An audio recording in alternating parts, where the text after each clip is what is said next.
Magandang araw po sa inyong lahat. Sa araw na ito po, ang ating pong iluluto ay kare-kare po na oxtail. Bali, buntot po ito ng baka. At ito na po itong ating baka, nailaga ko na po siya ng mahigit 1 oras.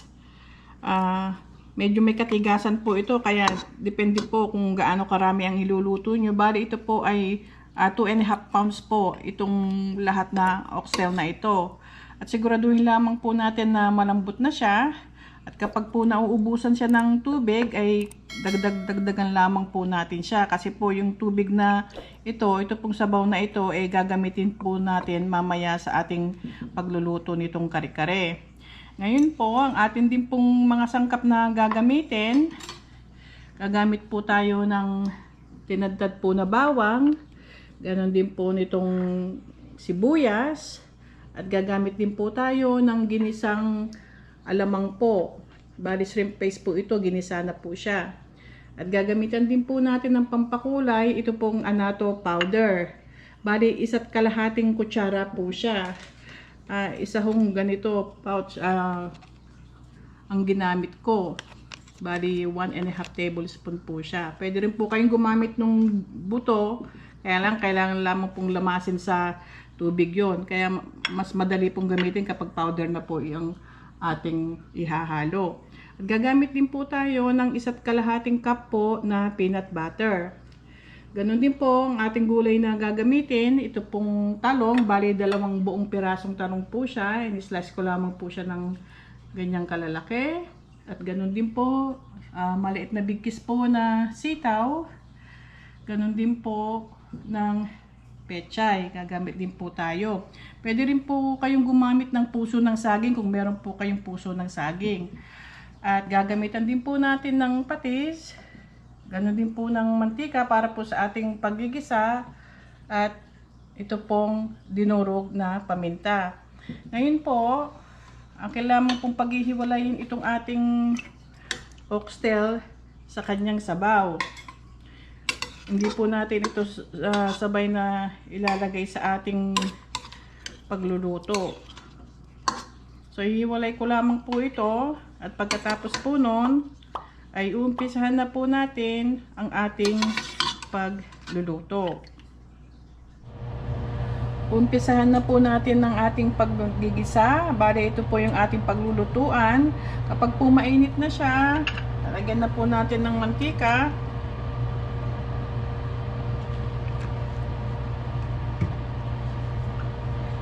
Pagkatapos po, lalagay po muna natin itong sibuyas.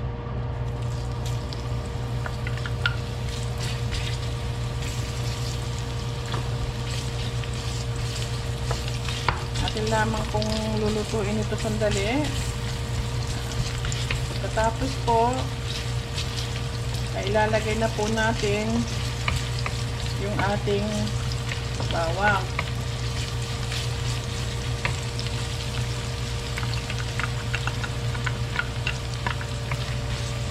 Hintayin lamang po natin lumambot po ng gusto itong ating bawang at sibuyas bago po natin ilagay yung ating pong ibang sangkap.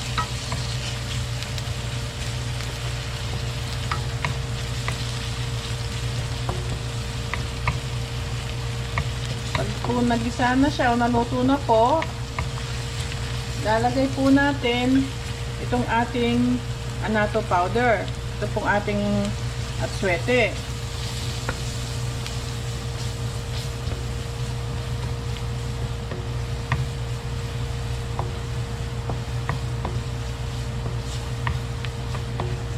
Pagkatapos po, lalagay na din po natin itong ating oxtail.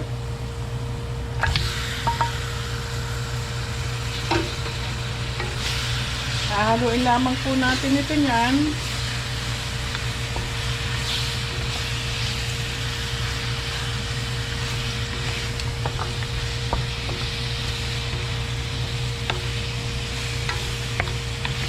Pagkatapos po, tatakpan po muna natin siya ng mga 2 to 3 minutes.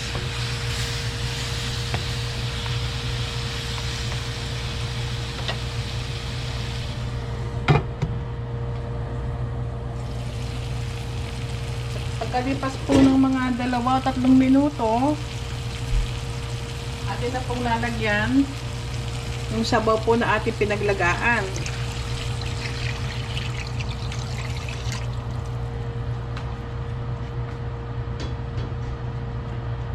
Haluin ko lamang po yan siya. At pagkatapos po, atin po muna siyang pakukuluan. Tatakpan po muna natin siya.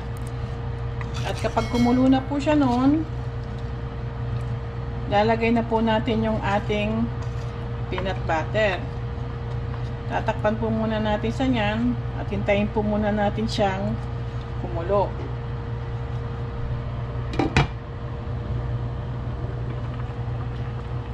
Ito po, at kumukulo na po itong ating oxtail. Ngayon po, ilalagay na po natin itong ating peanut butter.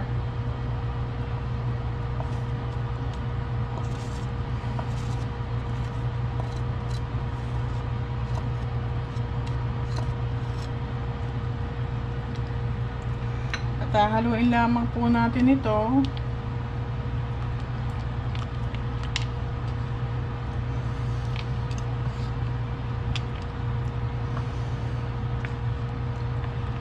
Pagkatapos po nating haluin, pwede na po nating lagyan siya ng paminta.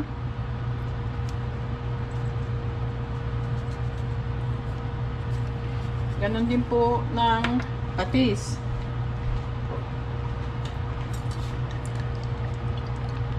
Konti lamang po ang patis na para magkalasa lamang po siya ng konti. Huwag pong masyadong madami kasi po gagamitan din po natin siya ng bagong alamang kapag po kinakain na natin siya. Kaya hindi naman po kinakailangang eksakto na po yung kanyang alat. Ngayon po niyan, atin po siya muling tatakpan. Hintayin lamang po natin yung pong peanut butter maluto. At mag-blend po ng maayos po dito sa ating niluluto.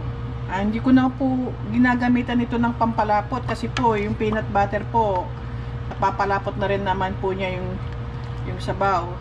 Pero kung gusto niyo po ng maraming sabaw at gusto niyo pong malapot, pwede niyo naman po kayong gumamit ng pampalapot tulad po ng flour o kaya po yung cornstarch. Ngayon po tatakpan ko po muna siyang muli niyan ng mga ilang minuto po bago ko po ilagay yung ating pong mga gulay.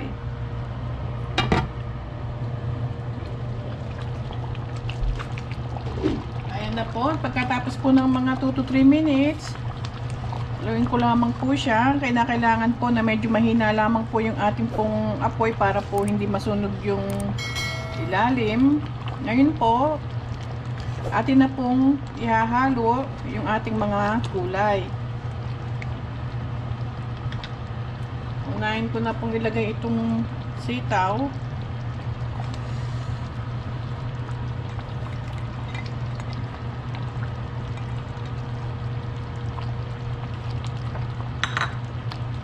Sa kabilang side naman po yung ating talong.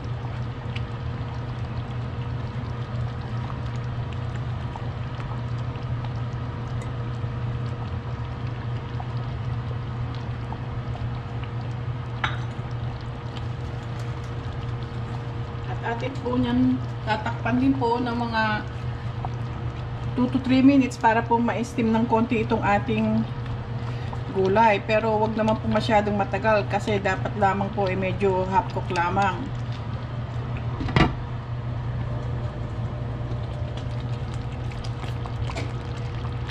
Ito na po at na-steam na po itong ating talong at ito pong ating sitaw. Ngayon po ilalagay po natin itong ating pechay. Okay lamang naman po na ganito ang paraan ng pagluluto po ng kare-kare. Kasi kung kayo lang naman po ang kakain, ay okay lang naman. Pero kung ito po ay inyong ipanghahanda, syempre po, presentation is very important. Dahil po yung mga iba nga po, sineseparate po nila yan na nilalaga. Yung individual po na lang nilalaga. Kasi po pag sineserve nila, Bali, naka-align po yung gulay at saka po yung karne para po maganda yung itsura niya kapag po panghahanda siya. Pero kung tayo lang naman po ang kakain, ay okay lang naman po na ganito ang paraan po ng ating pagluluto. Ngayon po, tatakpan po muna natin siyang muli niyan at hintayin po natin lumambot ito pong pechay na hinalo natin.